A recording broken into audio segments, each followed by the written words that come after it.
Welcome, viewers, listeners, and homebodies to Radio Big Sky's Pivot, Episode 7, where we feature local peeps and their stories of change, inspiration, courage, and more. So check us out on Instagram at Radio Big Sky for upcoming guests and shows. Everyone has a story, and I believe they must be told. Please, today, on this beautiful sunny afternoon, we'd like to welcome a good friend, fellow stage hog, entertainment mover and maker, and someone who just wants the world to be a little bit more creative, John Zirkle. John, welcome to our show. We are excited. In this episode, we are going to discover a little bit what John's meaning is behind the word pivot. We're going to discuss our reflections, current reflections in these recent weeks on Zoom. And then we're going to wrap up with some rapid fire questions. So let's get started. John, when I say the word pivot to you, what does that mean? And what's your definition? What's the Jay-Z definition of pivot? If I think I'm just going to respond to it in a few different ways because it's definitely a buzzword these days. Love it because, the world changed around us and we can either respond to it or not. And I like pivot because it makes us, the humans, the agents here, we can do something about it. And we are doing something about it. That C word that we don't really like to bring up. We try not to bring that up in our show. Yeah, definitely. So, the thing about the arts is we have to talk in analogies all the time because it's so abstract, and it's hard to put your finger on it. And so with like students, whenever we're talking about music or drama or something, I often go to like sports analogies. Okay. So much of the word with pivot, I've been thinking about, the way someone might move on a basketball court. It's amazing. Like our talented athletes at LPHS, when they're trying to fake somebody out so they can get to the goal, I'm amazed at how fast they move. Mm-hmm. I will notice that something in the arts, or at least let me just say in my life, being a teacher and then also running Wampak, pivot it's not something we can do really fast like an athlete might. We can certainly experience that shock. Like for us, when we had to cancel the rest of our shows for the season, that was a really hard and fast response that we had to do because it was an impending emergency. And now as we're looking, 18 months, 6 months, 18 months, 2 years, I don't know, until the vaccine is made, we're being asked to reinvent a little bit. And pivot is tough because there's this pressure of acting fast, but then there's also this phase of listening. We need to try things out. We need to do things differently, and we need to see if we can still meet our mission. And we need to see if what we're doing is working. And that doesn't happen fast. We can certainly create ideas really quickly, and that's actually something we're doing. It's like what you and I are doing today. Right. But there are a lot of problems along the way. There's a lot of learning. There's a lot of listening that's needed, and it's more like what is it called when the butterfly comes out of the cocoon? Metamorphosis. Metamorphosis. Or the chrysalis into the metamorphic stage of from one creature to the next. Yeah, and that just it takes a little bit of time, and we might become something more beautiful. I don't know, but I'm trying to just like personally and professionally trying to be okay with like living the questions, as Rilke said. Love Letters to a Young Poet. That was a really influential book for me. Okay. And this idea of living into questions and leaning into questions and not trying to be too speedy, because as an arts organization, it's stressful, but we're, right now we're taking a back seat a little bit while the medical and health emergency is as it should be front and center. Right. And I feel like I'm meandering a little bit, but again, sum that up. Let's go back to that analogy of the butterfly. So Yeah. we've got this caterpillar creating a chrysalis, and then you said that something, the term of maybe we'll come out of this more beautiful. Let's take a look at, like, I'm having a difficult time with Zoom, or I won't throw Zoom under the bus because I'm using Zoom right now, but virtual meetings. And what's your perspective on, like, live shows versus virtual shows, entertainment, collaborations, gains, losses? Well, there are a couple things like, so I mean, the first thing that we have to talk about is obviously the quality of sound and video. Okay.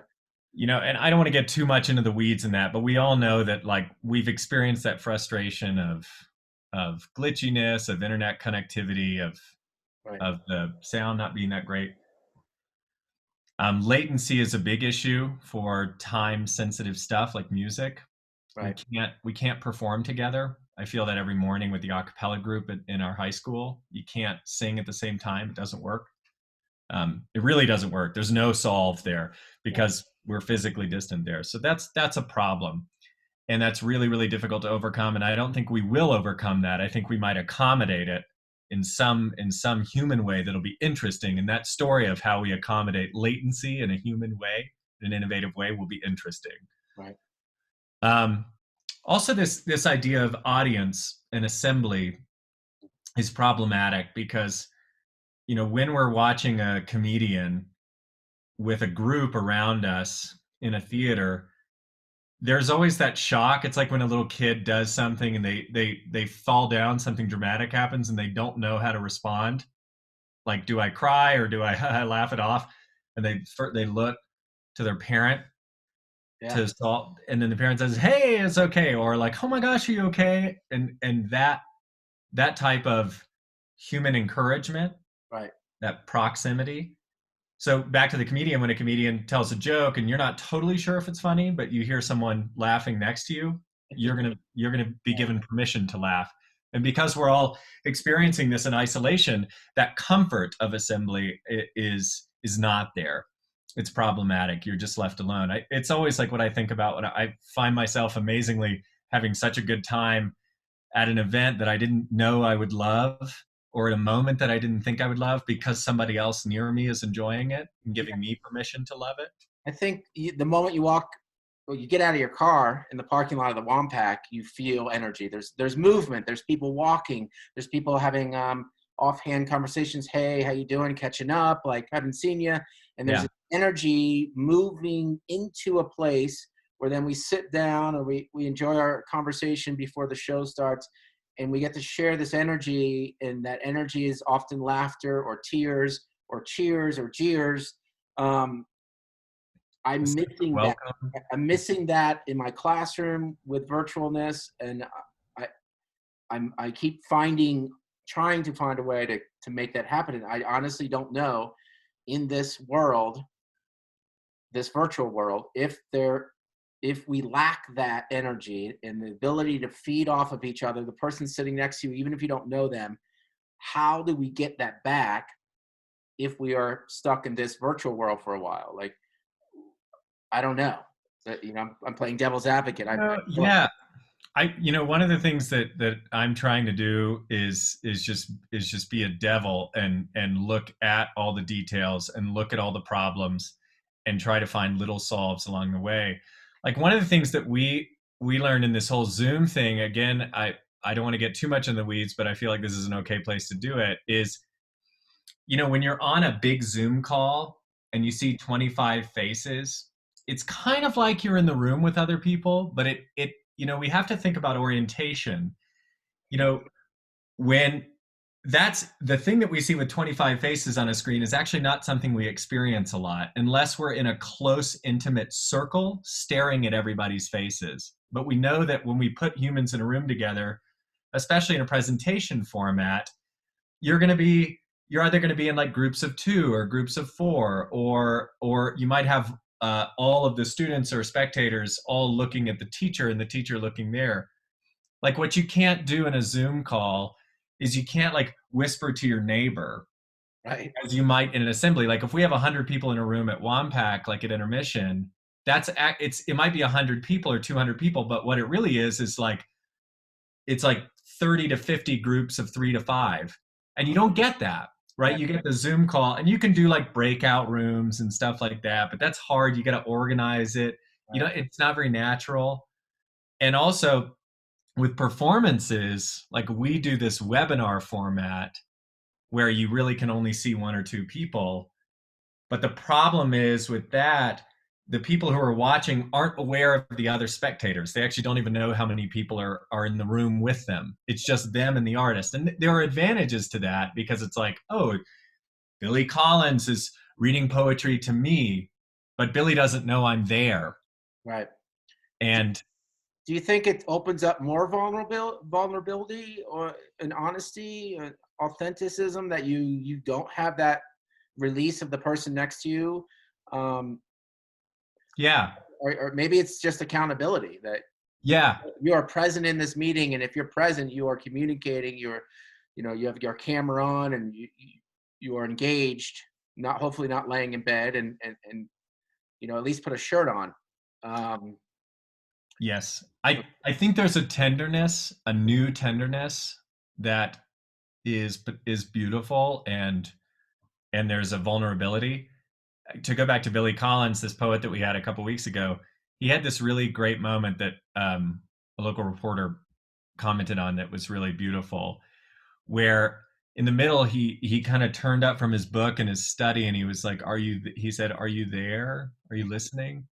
right. And that was a really wonderful moment because we felt this need to say, "Yes, we are here." Right. But we couldn't say that. Right. And there's something there in that the alone together hashtag that I do think is really interesting. We might feel a little harder. We might lean into that. Yeah, I think part of my feelings with this is that, especially in a theater that like what you run, there's so much more than just the performance of speech coming out, or piano being played, or guitar, or puppet being puppeted. There is a whole group of stage hands and tech going on, and costumes and stage directions, and often mess ups that people roll with. And I don't know if we're getting that with this. Uh, Yeah. I loved seeing everybody's living space, um, for a moment, and then for me, I want more, and I think we've lost that. So I don't know, and it just hit me now that I'm sitting here going, "Yep, I only got 4 weeks, 5 weeks left of school," and then you know what? And here you are realizing that you're in a space that it might be a much longer than 4 to 5 weeks. And I didn't think of that. I was being selfish, thinking, you know what? I got 4 more weeks of school. Everybody else is fine. And I did not look beyond the fact that when I'm out of school, people are still going to work, and you're still trying to create creativity and shows and entertainment. And that's going to be maybe longer for you. And I appreciate you allowing me to see that perspective, because up until now, I just figured all of us have 4 to 5 weeks left, and then woo, it's summer, and everybody we get able to get outside and do our thing. But it's not, and I apologize for that. But thanks Oh for my allowing gosh. me to see that. Well, the good thing is in Big Sky, we're in a small community where everyone looks out for one another. Yep. And from what we've seen just in the last 2 months, I mean, we're going to be okay. Yep. We will. It's a hard creative problem, though, for sure. Right. But if you look at Broadway, Right. I mean, it's a multi-billion-dollar business Right. that is closed Yeah. for the time being. That's a much harder situation, and yeah, Uh, I mean, that big thing is like when is it going to feel safe again? When are we going to feel safe to be around each other? yep. Safe enough to let our guard down to actually watch something together. Right. Well, my audience is going to watch you be very vulnerable right now. I've got a bunch of rapid fire questions brought to you by my co-host Heather Morris. Awesome. So you were not prepared for these. So Nope. you're going to be vulnerable. You're going to open up yourself to authenticity, and you're going to crush these. Here we go. You ready? Okay, let's do it. One piece of advice you wish people would listen to.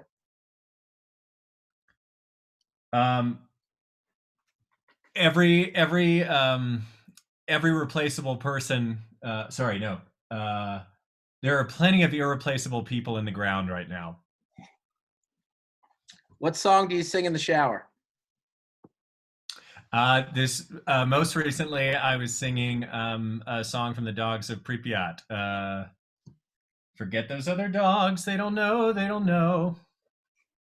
Which is a project we did last Saturday. I watched a bit of that. Nickname your parents used to call you. Oh my gosh, Johnny Pawnee. Is it wrong for a vegetarian to eat animal crackers? No, but I kind of love the irony of that, so I want to say yes. Okay. Winter, spring, summer, or fall? Winter. What song or artist do you never get sick of?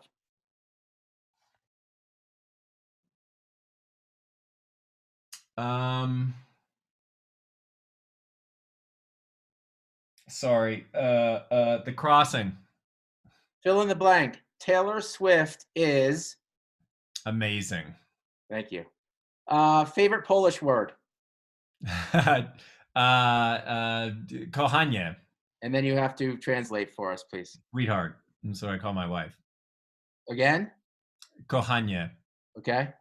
What do you want to be when you grow up? Jeremy Harder. Say good day, mate, with an Australian accent. G'day, mate. Are lifeguards attractive? Depends, but sure, yeah. John, we've been changing gears left and right here. There's something that we've started doing maybe a week ago. I've lost track of time, days, months, and hours. But it's your turn to ask me one question. On a scale of 1 to 10, how are you doing? What's going on in your life right now? How are you feeling? Let's say in terms of balance, with 10 being perfectly balanced and happy and 0 being spiral. I'm going to say on a scale of 1 to 7, and here's why I'm going to do that. I'm justify it by there's 7 days in the week.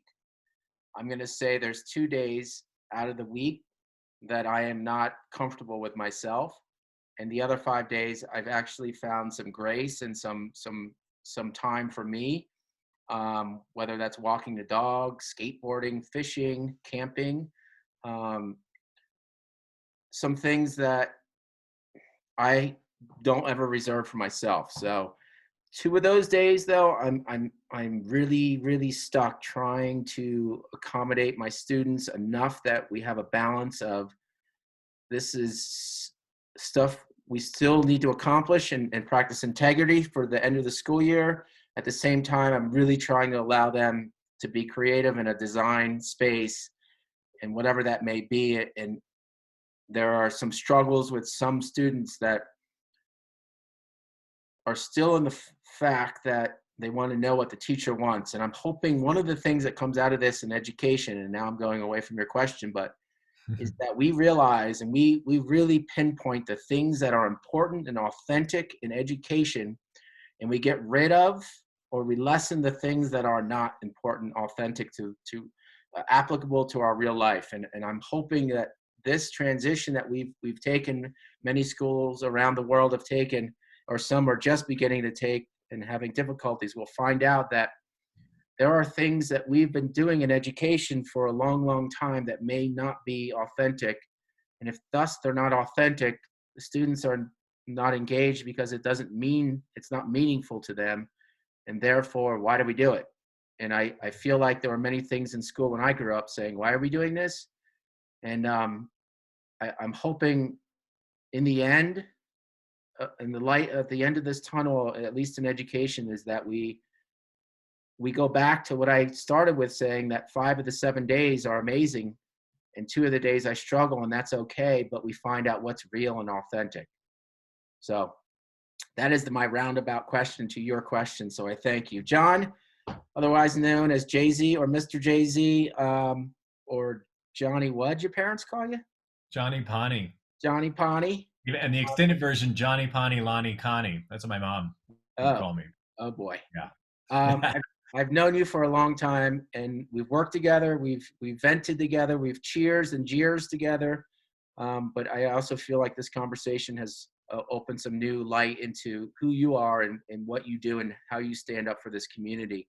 So I hope our audience has felt the same. I give my full endorsement to John Zirkle and the WAMPAC to reopen their doors whenever the governor allows us to do so. So with that said, thank you for allowing us to use up some of your time this afternoon. Say hi to your beautiful and talented and amazing wife. And peace be with you. And I appreciate your time. Thank you very much. Thank you for the opportunity to talk. It's great to connect.